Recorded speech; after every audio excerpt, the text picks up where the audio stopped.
One sometimes finds that one is not looking for. When I woke up just after dawn on September 28th, 1928, I certainly didn't plan to revolutionize all medicine by discovering the world's first antibiotic or bacteria killer. But I guess that's exactly what I did. And that's a quote from Alexander Fleming, correct, Ross? I think he shared the Nobel Prize in Physiology or Medicine jointly with Ernest Boris Chain and Sir Howard Walter Florey in 1945, if I'm not mistaken. Yes, it is. And yes, he did, Sandy. And no, you're not mistaken. That's what we're going to talk about today. Everybody, welcome back to the long game. We are on a mission to demystify the science that shapes our lives and to unpack how great ideas built here in Scotland, Sandy, become real world medicines, devices, and new companies at the cutting edge of life sciences. Hey, everybody, I'm Ross Cagan, Regis Professor of Precision Medicine at University of Glasgow.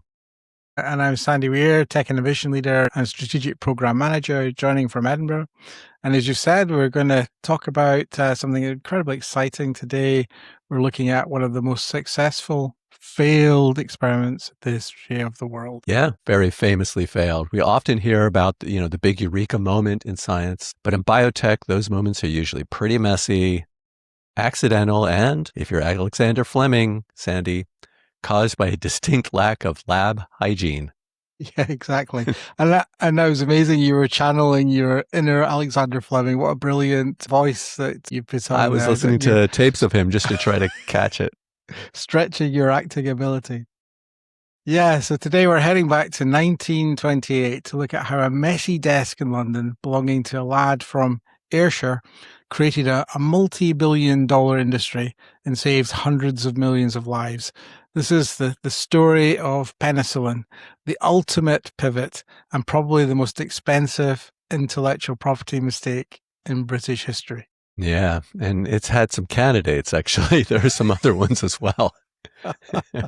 Maybe we'll get onto those too. Yeah, I'm looking at you, monoclonal antibodies. But let's start with Alexander Fleming. He was born on Lockfield Farm near Darville in Ayrshire. I actually know where that is. He was a classic Scottish innovator. He was practical, observant, maybe a bit frugal with his cleaning supplies. Basically, he was very famously messy in the lab. Yeah, indeed. In a modern startup, we'd call his lab lean, right? Yeah, very lean from what I can find.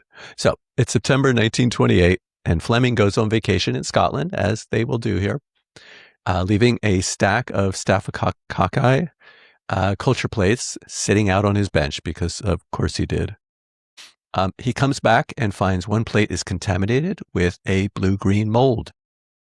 Now, most quality control managers these days would see a contaminated plate like that and throw it straight in the biohazard bin. And that would be what we call a failed run. Exactly. I don't know why I really love the fact that he was such a slob. But besides being a slob, he did notice something. Fleming noticed that around the mold, the bacteria weren't just growing poorly. They were literally, it seemed like, dissolving into these rings. And many of you have seen these. We'll put a picture up. And the competitor that they're competing with, the penicillin mold, the penicillium mold, was killing the staphylococcus bacteria, creating this clear zone around the mold. And this is the key point. Fleming realized, others had seen this, but he realized the mold must be releasing something that stopped bacterial growth. He later named that substance penicillin. Yeah, and Ross, this is where the story gets really interesting for us bio-entrepreneurs.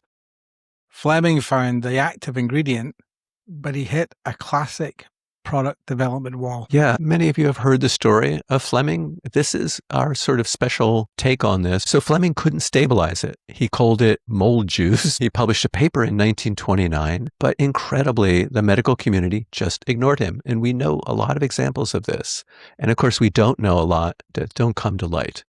Basically, the community thought, yeah, that's cool science, but you're not going to mass produce mold juice to treat a patient. He had what we know as the MVP, the minimal viable product, but he didn't have the ability to be able to scale up the chemistry.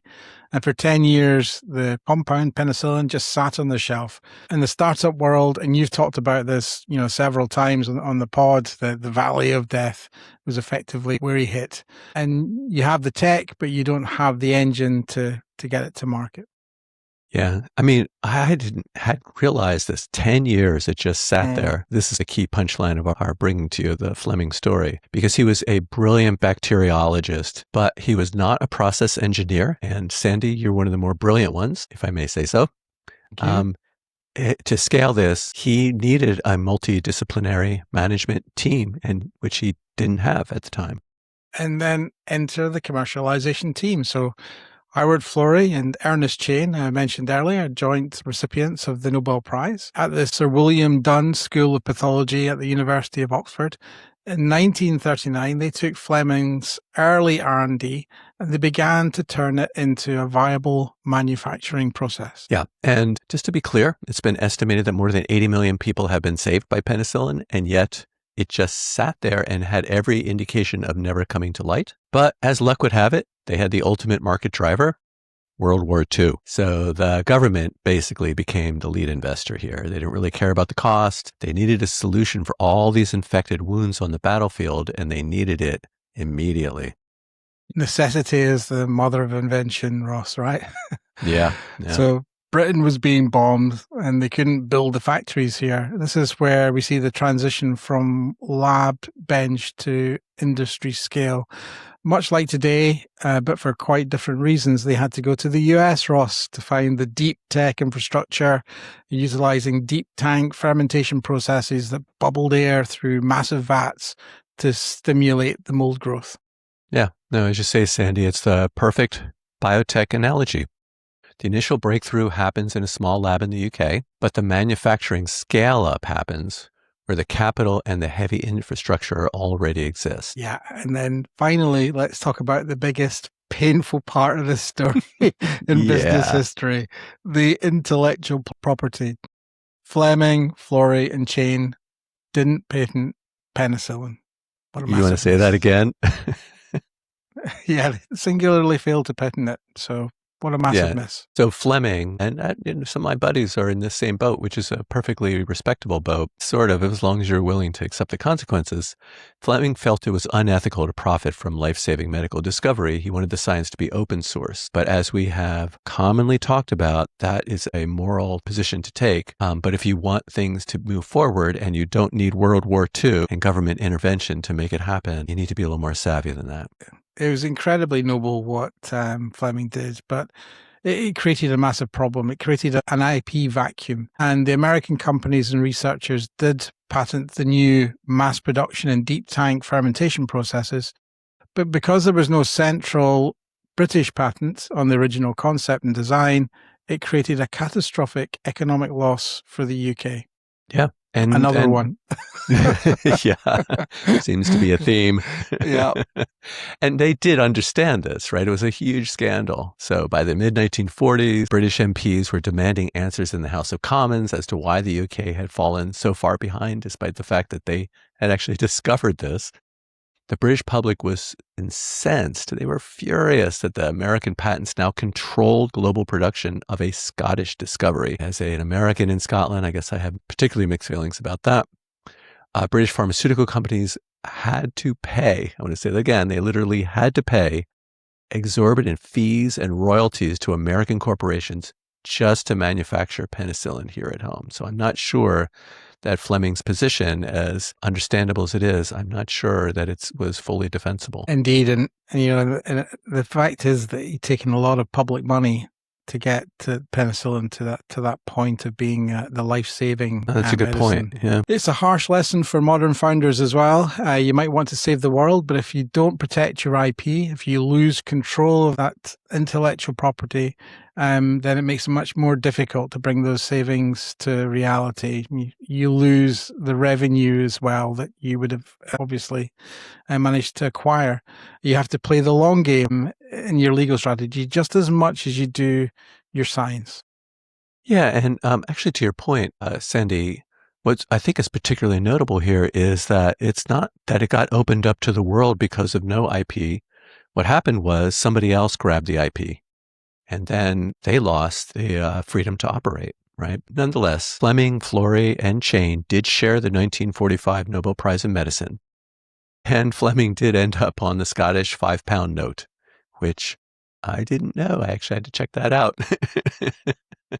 Is he still there? I haven't checked. So not a bad personal exit, but the national economy missed out on all those royalties. And as we just talked about, they missed out on control of penicillin and being able to set the narrative in the way that Scotland feels and the UK feels is appropriate. It's a remarkable story, an incredible discovery, something that really changed all our lives for the better, quite honestly. But it's also a stark reminder to get your patents in order. So if you don't have your patents in order, think about that right now. But now it's time to wrap up and share a little bit of our final segment, a wee bit of joy. Ross, what's been bringing you a wee bit of joy this week? Sure. And I just want to say, for those who are not filing IP because they're hoping to get on one of the Scottish bills, it's probably not a good play because there's only a few of them and they might be taken. So not plus we're all using our phones and our credit cards to pay these days. It's sort of like old album covers. There's really no point to it anymore. Yeah. Well, I have to admit, Sandy, I'm bringing this back once again. I remember I did this with the Stones. I'm bringing back my wee bit of joy to something in your backyard. It's really, might say, a wee bit of curiosity, because it's not something I've actually done, but I just loved it so much. It kind of says Ross to it that I had to talk about this. So for those of you who don't know, the Edinburgh Fringe has been going on all of August. It's this sort of funky festival where they have lots of acts. I think John Oliver was discovered there. A lot of people were discovered there. And they have a lot of comedy. They have a lot of plays. I really enjoy going over there and checking out the latest and then getting out of the city. But the ones that I want to highlight that I'm really busting to go to is that they opened a theater inside a sauna. Okay. So, and Sandy, just to let you know, this is going to be open till the end of the month. So you better hurry up and grab your tickets.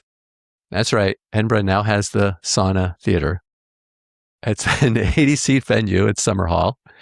It has proper sauna stoves, theatrical lighting, and surround sound, important with the surround sound. And it features a crazy art form, which I really got stuck going down a rabbit hole about, Aufguss. This is a sauna ritual where a performer uses some just completely crazy choreographed towel movements, whipping it around. It looks like a big oversized plate. We'll have to put a little picture up there of it because you have to see it to believe it. And the point of that is all the whipping around, eventually you're pushing scented steam and waves of heat around the room and onto your customers. Meanwhile, telling a story using music, words, dance, and aroma, which of course brings up the obvious question, why aren't we doing our podcast while doing Aufguss for some of our listeners? And also brings up the obvious question, Sandy, since you're into these saunas, was that you in one of the saunas getting Aufguss? I haven't been along yet. I did hear about this on the radio. You did, and like you, I'm really quite curious and quite tempted to find out more about this. But the question is, Ross, are you tempted? You know the answer to that, Sandy. Come on, of course, I would do it in a second. We're all into Aufguss. I'm not sure everybody else in that same sauna would benefit from me stomping around there without my shirt on, but that's a them problem. So their program ranges from quiet morning sessions and sauna raves to literary salons and performance by these international Aufguss artists who, like I said, I've been watching on videos and I would recommend. Fortunately, Sandy, the shows come in short segments, so you can step outside, shower, or your favorite, take a cold plunge, back to the cold plunge, before heading back into the heat. There's DJs at night, live performances. They've got chilled non-alcoholic beer. So basically, Edinburgh Fringe has finally figured out a way to make the audience sweat before their reviews even come out. What do you think, Sandy? That's brilliant. What a brilliant recount of this whole episode, Ross. Excellent. And when did you say the show is available? Tickets to the end of the month, my friend. Right. Okay. We've got to check it out. Totally. It sounds remarkable. It sounds, and they do all sorts of crazy things like this. A sauna. I've heard about a show in the back of a taxi before. They need a golf sauna. Yeah, exactly. That's what Maybe a brilliant putting. idea. Yeah. What a brilliant idea. Well, Ross, I guess for me, my wee bit of joy this week also features the Edinburgh Fringe. What are the chances of that? Actually, living in Edinburgh, it's hard to avoid right now. As you say, there's 3 weeks performing arts festival, something like 4,000 shows all around the city. As you mentioned, all the genres, classics, comedy, musical, theatre, you name it, it's definitely on. And when you think back to the history of this, back to 1947, it really was a way of beating the post-war gloom, and it's really just kind of taken off since then. Does Glasgow have an equivalent, Ross? Have you got something over in the west that looks a bit like or seems a bit like the Edinburgh Festival Fringe? Well, I guess the closest would be the SWG3 Outdoor Art Festival that you remember I highlighted a few months ago. But I will reluctantly admit that the Edinburgh Festival and Fringe is unique in scale and certainly in content. Yeah, it was a bit of a leading question, wasn't it? I just wanted to get... My brain was scrambling. What else? It's a bit of a chance for me to get Edinburgh on top again. It's so easy. Well, I guess just to kind of delve into a little bit more detail, Helen and I threw ourselves in at the weekend. We went along to a comedy drama. There's loads of them on, but this one was by a young chap that we'd read about called Dan Bishop, and the show was called Target Audience. It was a crazy funny story about a fictitious media company and this budding young writer who's looking for his first big break, and he's looking for a huge check as well. And he's looking to pen his first streaming series. And somehow this story just gets completely out of control. They go from meeting and a first early morning brainstorming session around a whiteboard to, by the end of the day, there's the phone alerts and an apocalyptic world ending. And it's just a crazy, crazy storyline. There's a lot of laughs, and I can't provide any spoilers because it will ruin the plot. But Ross, 4 people on a stage with a sofa and 2 chairs and a whiteboard. That's all there was. Great show. And you only get these things at the Fringe. Yeah, that's brilliant. I'm going to try to get my way over there and catch some of the shows. We had guests over, and we did bring them over to Edinburgh briefly, but we more avoided the crowds. So, yep, the Fringe there's nothing like it. I love it. So, speaking of love, I'm buzzing. Look at me. Buzzing to note that next week, we're going to start our first 6-part mini-series called The New Body Economy. So, we're going to look at a shift already underway in medicine, the human body. It's becoming measurable, modeled, searchable, and increasingly commercial. So, the opportunities for healthcare are big. That's why we have this podcast. But so are the questions, and that's the questions we've been asking, and we're going to really take a deep dive into this. Who benefits? Who's paying? And what sort of evidence should we insist on before we sign on? What do you think, Sandy? I think these are brilliant questions, and you've come up with this new mini-series. I love the name, The New Body Economy. I think that says so much. I'm really buzzing too, Ross. It will be great to really dive deeply into how our health collides with technology and capitalism. I'm really excited about it too. But you're just going to have to hold on, folks, and keep the heat. And best of luck playing the long game. We look forward to bringing this to you very, very soon. Yeah. Ciao. Ciao. Bye for now. Yeah, see the vision clear. We're here to run the long game. Blueprint set, no fear. Playing out the long game. The long